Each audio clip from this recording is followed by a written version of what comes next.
جو اپنے جانوروں کو چرا رہا ہے کہاں؟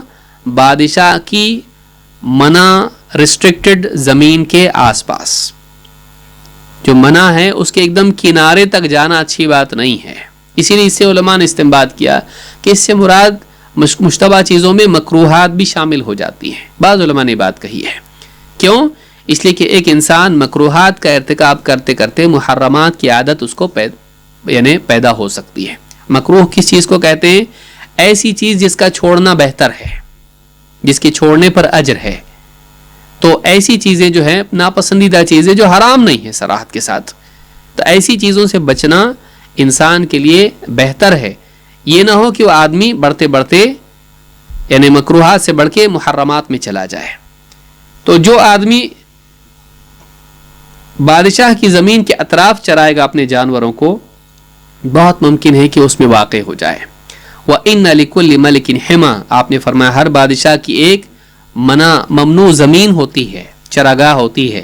وَإِنَّ حِمَ اللَّهِ فِي الْأَرْضِ مَحَارِمُهُ، اور زمین میں اللہ تعالیٰ کی حما وہ چیزیں ہیں جنہیں اللہ تعالیٰ نے حرام کیا ہے.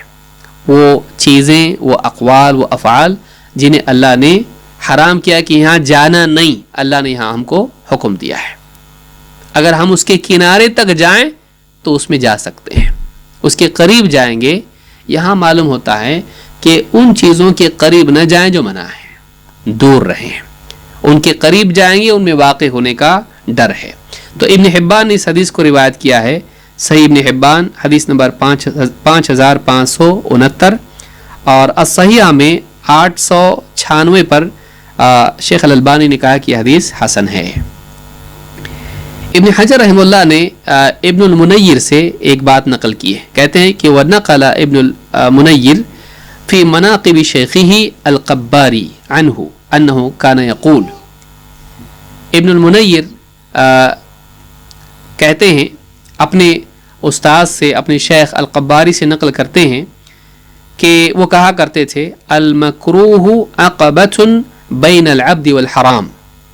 مکروہات جتنی ہیں، ناپسندیدہ چیزیں جو حرام تو نہیں ہے لیکن چھوڑنا اچھا ہے، ایسی چیزیں بندے اور حرام کے درمیان ایک گھاٹی ہے جس کا پار کرنا مشکل ہوتا ہے. تو ان کے درمیان ایک آڑ ہے، گویا کہ بندے اور حرام کے درمیان کیا ہے؟ مکروہات ہیں.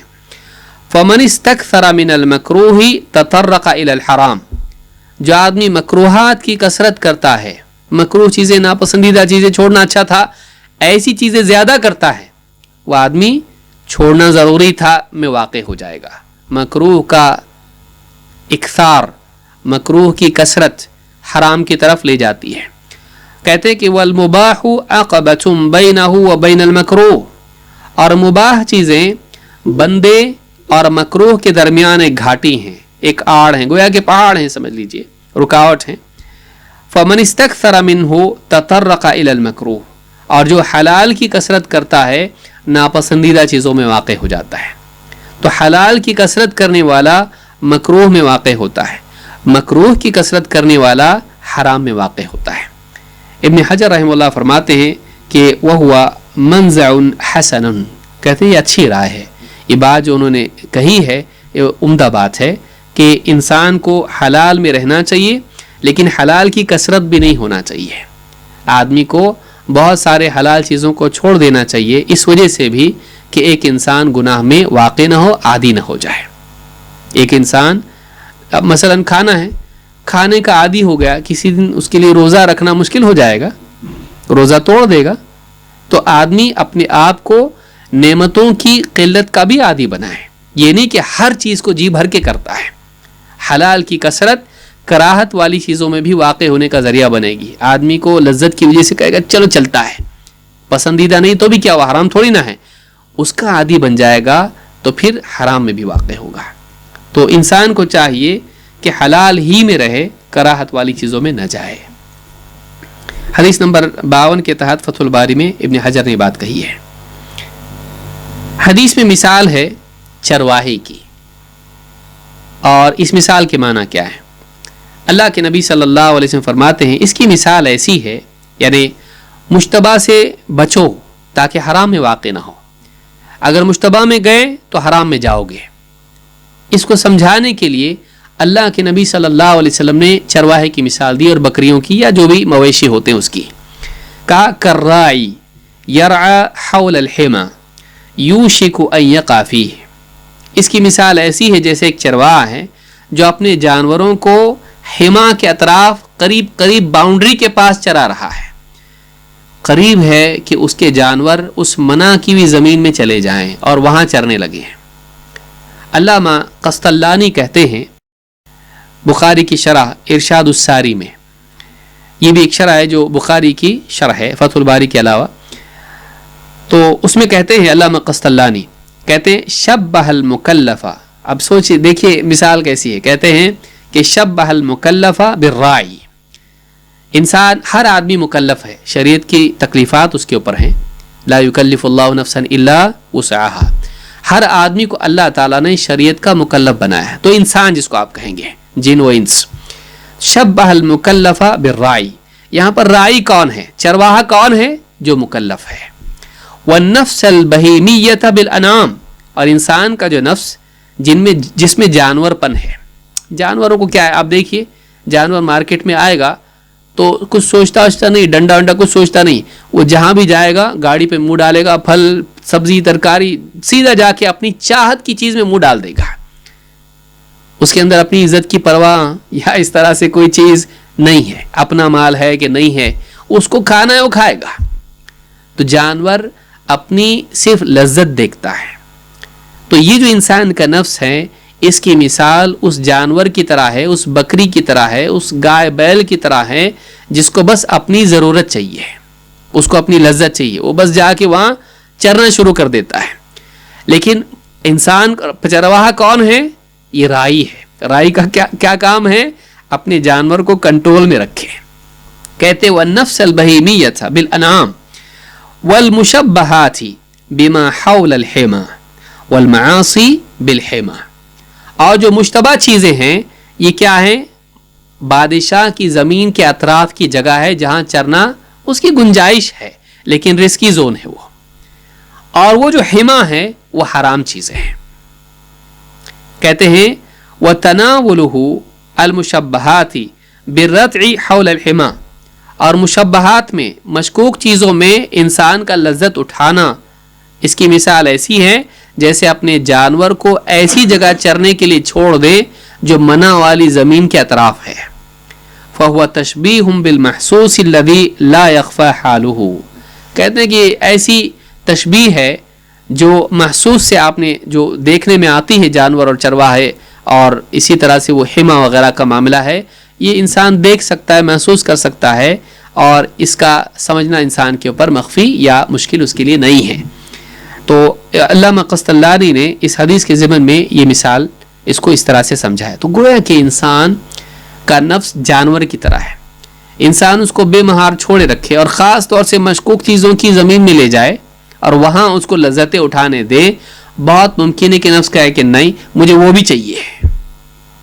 مشکوک چیزوں کی گنجائش اگر آپ اپنے نفس کو پیدا کریں گے، اجازت اس کو دیں گے، تو آپ کا نفس آپ کو ضد کر کے رسی کے ساتھ آپ کو گھسیٹ کے ایسی جگہ لے جائے گا جہاں جانا منع ہے. اور وہ جگہ کون سی ہے؟ الحما. ایسی جگہ جہاں بادشاہ نے آنا منع کیا ہے، وہاں صرف بادشاہ کے جانور چرتے ہیں، آپ کے نہیں چر سکتے. کہتے ہیں اللہ کے نبی صلی اللہ علیہ وسلم فرماتے ہیں الا وان لكل ملك حما والا وان حما الله محارمه. ابن حجر کہتے ہیں حما کا مطلب کیا ہے؟ کہتے ہیں کہ وفي اختصاص التمثيل بذلك نقطہ. اس تمثیل میں جو اختصاص ہے اس میں ایک نقطہ ہے. یہی تمثیل کیوں بیان کی گئی، حما ہی کیوں ذکر کیا گیا، اس میں ایک نقطہ ہے. کہتے ہیں وہی ان ملوک العرب كانوا يحمون لمراعي مواشيهم اماكن مختصة.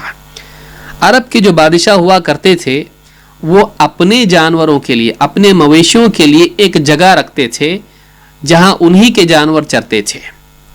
يتوعدون من يرعى فيها بغير اذنهم بالعقوبة الشديدة. اور جو ان کی اجازت کے بغیر کوئی بھی آدمی رعایا میں سے اگر اپنے جانور وہاں چراتا تھا جہاں بادشاہ کے جانور چرتے ہیں، ان کے لیے وعید ہوتی تھی سزا کی. سخت سزا ان کو ملے گی جو تمہارے جانور لاؤ گے یہاں پر ہمارے جانوروں کے ساتھ، ہماری زمین میں تمہارے جانور چراؤ گے، سزا دیں گے. فمثل لهم النبی صلی اللہ علیہ وسلم بما ہوا مشہور عندهم، بما ہوا مشہور عندهم. اللہ کے نبی صلی اللہ علیہ وسلم نے ان لوگوں کو، عرب کو، صحابہ کو وہی مثال بیان کی جو ان کے نزدیک مشہور تھی. وہ سمجھ سکتے تھے اس کو کہ ہاں بادشاہوں کا معمول ہوتا ہے، ان کی زمین الگ ہوتی ہے، ریسٹرکٹڈ زون ہوتا ہے، وہاں انہی کے جانور چرتے ہیں. اگر دوسرے لوگوں کے جانور وہاں گئے وہ لوگ سزا دیتے ہیں، وہاں نہیں جانا ہے. پھر اس کے کنارے اگر جائے گا کہ ٹھیک ہے میں وہاں تو نہیں جا رہا ہوں، کنارے میرے جانور بار بار چر رہے ہیں، لیکن وہ زمین اس کی باؤنڈری لکیر ہے. جانور کاہے کی لکیر جانتا ہے؟ لکیر آپ جانتے ہیں، آپ انٹری نہیں کر رہے ہو، لیکن آپ نے جانور کو چھوڑ دیا یا اس کی رسی کنارے تک اس کو لے گئے. جانور کیا کرے گا؟ میں آگے بھی جاتا ہوں، وہ آپ سے بھی نہیں پوچھے گا. اس کی چاہت، اس کی رغبت، اس کی لذت اس کو وہاں کھینچ لے جائے گی. اگر آپ کنارے تک جاؤ گے تو وہ آپ کو گھسیٹ کے اس زمین میں لے جائے گا جہاں اس کو اور بھی ہریالی دکھائی دے رہی ہے. کیونکہ بعض اوقات محرمات میں ایک قسم کی رغبت ہوتی ہے. انسان ایسی چیز کا زیادہ حریص ہوتا ہے، نفس ایسی چیز کا زیادہ حریص ہوتا ہے جس سے منع کیا جائے. آپ کسی بھی انسان کو آپ بولو پیچھے مت دیکھو، وہ پہلے پیچھے دیکھے گا. ابن الجوزی رحمۃ اللہ علیہ فرماتے ہیں کہ اگر کسی انسان کو کہا جائے دن بھر بھوکا رہنے کے لیے کہ اس کے لیے آسان ہے، لیکن کہا جائے کہ تمہارے جو سامنے کنکریاں ہیں ان سے کھیلو مت اٹھاؤ کنکریاں، تو اتنا بے چین ہو جائے گا کسی طرح اس کو اٹھا لے گا. انسان کے اندر ممنوعات کی حرص ہوتی ہے، منع کی ہوئی چیز حاصل کرنا زیادہ لذیذ ہوتا ہے. تو یہ انسان کی طبیعت میں، اسی میں تو امتحان ہے. اگر ممنوعات انسان کے لیے اس میں رغبت اور اٹریکشن نہیں ہوتا تو تقویٰ کا کیا مطلب تھا؟ وہ چیز پہلے سے مبغوض تھی اور آدمی اس سے بچنے کا ویسے بھی تو بچتا، لیکن تقویٰ اس اعتبار سے کہ وہ چیز کھینچتی اپنی طرف اور انسان اپنے آپ کو گھسیٹتا ہے اس سے دور، اپنے نفس کو گھسیٹتا ہے. نفس میں حرام کی رغبت ہے. جیسے جانور ہے اس کے اندر رغبت ہے، وہ چرنے کے لیے جائے گا وہاں پر جہاں اس کو روکا جا رہا ہے. تو جو آدمی باؤنڈری تک جانور کو لے جائے حرام کی، بہت ممکن ہے کہ نفس انسان کو حرام میں بھی لے جائے. تو چرواہا عقل مند کیا کرے گا؟ جانور کو نہیں سمجھتا بادشاہ سزا دے گا. بادشاہ سزا جانور کو نہیں دے گا، چرواہے کو دے گا. تجھ کو اللہ نے عقل دی ہے، تجھ کو اللہ نے علم دیا ہے، اس کے باوجود تو نفس کا غلام ہو کر نفس کو کنارے تک لے جا رہا ہے. بہت ممکن ہے یہ نفس تجھ کو گھسیٹ کر حرام میں لے جائے، سزا تجھ کو ملنے والی ہے. تو انسان ڈرے. چرواہا کیا کرے گا؟ عقل مند چرواہا کون سا ہے کہ بھائی اتنا کنارے تک نہیں جاتے ہیں، جانور ہے چلا جائے گا، سنے گا نہیں. اس کو کیا کرو؟ تھوڑا دور ہی رکھو، ایسی زمین میں رکھو جو حلال ہے، جو بادشاہ کی نہیں ہے، جہاں چرنے میں کوئی رکاوٹ نہیں ہے. ایک دم کنارے تک مت جاؤ. ایک دم کنارے تک جاؤ گے حرام میں واقع ہو جاؤ گے. تو اللہ کے نبی صلی اللہ علیہ وسلم نے اس مثال کے ذریعے سے بتایا کہ جیسے بادشاہوں کی زمین ہوتی ہے وہ منع ہوتی ہے، یہاں چرانا نہیں، اپنے جانور سزا دیں گے. کوئی بھی عقل مند چرواہا ایسا نہیں کرتا ہے کہ ایک دم کنارے تک جائے کہ میں کنارے کنارے چرا رہا ہوں. نہیں، تو جانتا ہے، جانور نہیں سمجھتا ہے. جانور جائے گا ہی. امکان قوی ہے کہ تیرا نفس تجھ کو گھسیٹ کے حرام میں لے جائے، کیونکہ نفس لذت چاہتا ہے. نفس قاعدہ نہیں جانتا ہے، نفس فائدہ جانتا ہے، وہ تجھ کو گھسیٹ کے لے جائے گا. لہٰذا اگر تو سمجھدار ہے تو تو اپنے نفس کو علم کے تابع رکھ اور دور رکھ، اس کو دور رکھ اور اس کو کنٹرول میں اتنا رکھ کہ وہ ایک دم کنارے تک نہ جائے. میں سمجھتا ہوں آج کے لیے اتنا کافی ہے. مزید باتیں انشاءاللہ ہم اگلے درس میں دیکھیں گے. بلا شبہ حدیث بڑی ہے اور اس میں بہت ساری باتیں ہیں اور اس کو اچھی طرح سے سمجھنا بھی ضروری ہے، اس لیے تفصیل سے اس کی شرح کی جا رہی ہے. اور علماء کے اقوال سے دیکھیے کتنی ساری باتیں سامنے آتی ہیں. اگر یوں ہی ہم حدیث کو سمجھنے کی کوشش کریں بہت ساری باتیں ہم پر مخفی رہ جائیں گی اور بہت ساری چیزیں ہم پر مشتبہ رہ جائیں گی. لہٰذا ضروری ہے کہ ہم اس کو اچھی طرح سے سمجھیں. علم جو بھی ہمارے پاس ہو، ایک حدیث ہی کیوں نہ ہو، لیکن اچھی طرح سے اس کو سمجھنا زیادہ اچھا ہے کہ ہم 10 حدیثیں پڑھیں سنیں لیکن اس کو ہم زیادہ اچھے سے سمجھتے نہ ہوں. اللہ تعالیٰ دین کا گہرا علم کو نصیب فرمائے اور قرآن و سنت کی تعظیم کرنے کی اور اس کے دروس کے سننے اور سیکھنے اور پڑھنے کی ہم کو توفیق عطا فرمائے. اقول ھذا واستغفر اللہ لی ولکم.